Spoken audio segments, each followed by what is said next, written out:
Hey, welcome to Around the Court, Around the World. I'm Bill Riddle, and I'm with a friend of mine, Brad Pearce, who's the head tennis coach over at BYU. Brad, thanks for joining us today. We're actually out here on the beach in sunny Jamaica. Right.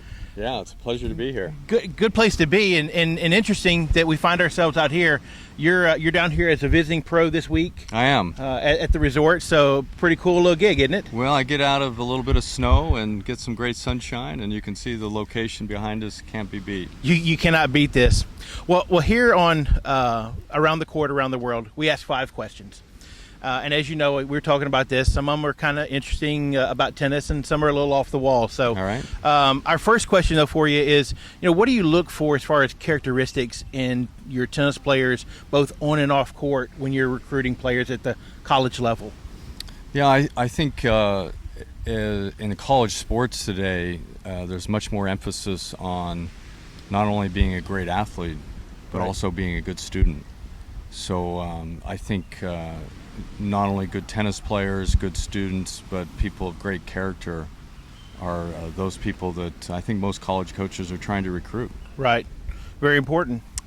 You're dealing with those kids on and off the court. The academics has become even more important, stressed even more by various rules that have come into play by the NCAA, and just more of a focus on graduation rates. Right. And being a true student athlete. Good stuff. Well, I know you were a former player, had some wins and losses all over the globe. Sure. But tell us about your first tennis racket. Do you remember that one? Yeah, that's actually a very good question. So before the days of the mini racket, which we see for all the young kids today, right? My father, who was a tennis coach as well, was smart enough to cut off a squash racket. Okay. He re-gripped it, and that was my first tennis racket. Wow. And I wish I would have kept all the rackets that I played with. I wasn't smart enough to look ahead to collect those, but I still have that racket.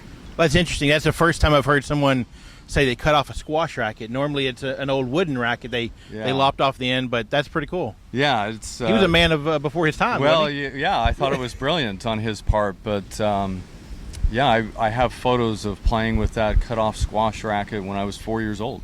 Right, that's cool. Well, from a player's standpoint, coach's standpoint, you've played and coached all over the world. Is there a difference for you guys out in the West when you're training or playing at altitude? Can you maybe give us a little insight into that? I don't think we train any different than we would anywhere else in the world. One thing we do at Brigham Young University is we really make sure we resurface our courts often, so we keep the surface as slow as possible. Okay. So when we resurface, we put together the slowest mix that's possible. Right. And so we're able to slow the ball down that way, and we get a pretty I can't say that it's like sea level, right? But I think because of the slowness of our courts, I think we get a pretty good, simulation. We play long points, right? And so I think grind that's it a little bit. Yeah. I'm amazed at how many long grindy points when we play matches that we get. Wow. So a bit of a home court advantage then for you, if you say. But we're in the West Coast Conference, right? So we play. We also have a heavy regional schedule, right? So we play at altitude, we play at sea level. So our guys need to be very versatile, right? Which I think it really helps, because hopefully if they move on to the tour, right, that they'll be prepared for any kind of surface and anything kind of conditions. That comes along. Yeah. Well, we talked about this, but some of our questions are serious tennis questions. Sure. And some are a little off the wall. And I think the world wants to know, for Brad Pearce, are you more smooth peanut butter or crunchy? I'm crunchy. Got to go crunchy? Yeah, I've actually tested that. Oh, you have? Okay. So I used to be Skippy. Okay. And then I came over to Jif. So now it's Jif Crunchy. Jif Crunchy. Okay. Looking for a Jif Crunchy sponsorship out there, maybe. Right, absolutely. Well, you deal with players and parents and other coaches.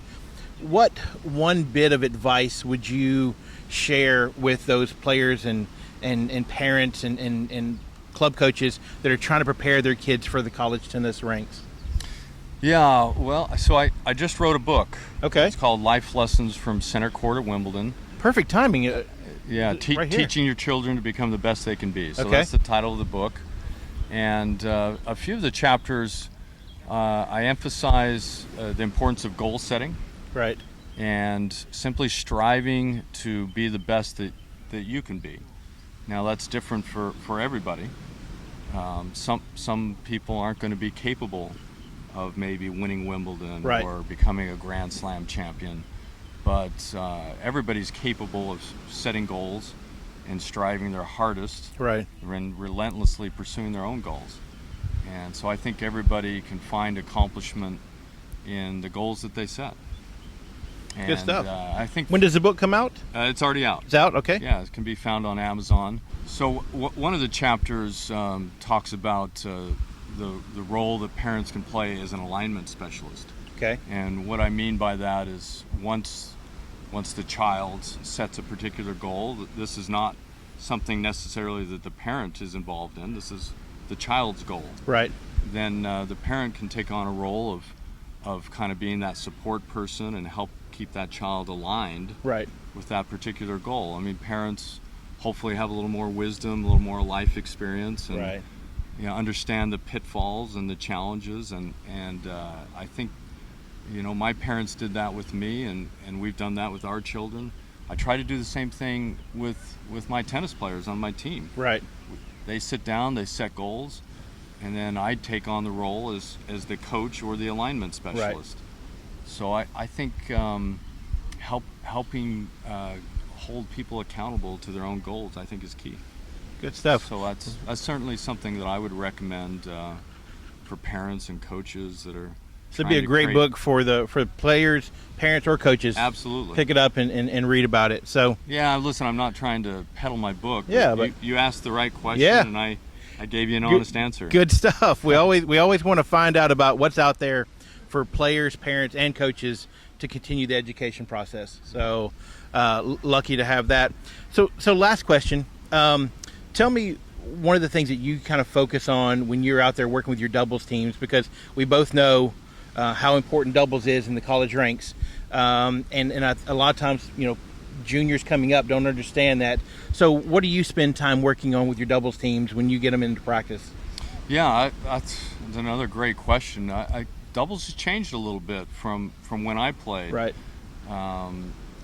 During my era, the emphasis was getting up to the net as quickly as you could, finishing the point with a volley. Right. Now, at least in the college game, there's a little bit more one up, one back. Right. And I'm probably one of the last coaches to come around to that, because I'm pretty old school as far as doubles. You're not still using a wooden racket, are you? No, I'm okay, not. you're not that old school. No, not okay. that old school. But so we practice, great versatility. Right. I think it's important that the kids coming up today have good technical skills on the volley. Right. To understand how to move with a partner up the net, how to close. But also we're starting to integrate a little more one up, one back, and then working your way in. Right. Well, Brad, I can't tell you how much I appreciate you being out here with me on the beach here in sunny Jamaica. It's been 5 questions with my buddy Brad Pearce, head coach over at BYU. Catch us next time on Around the Court, Around the World.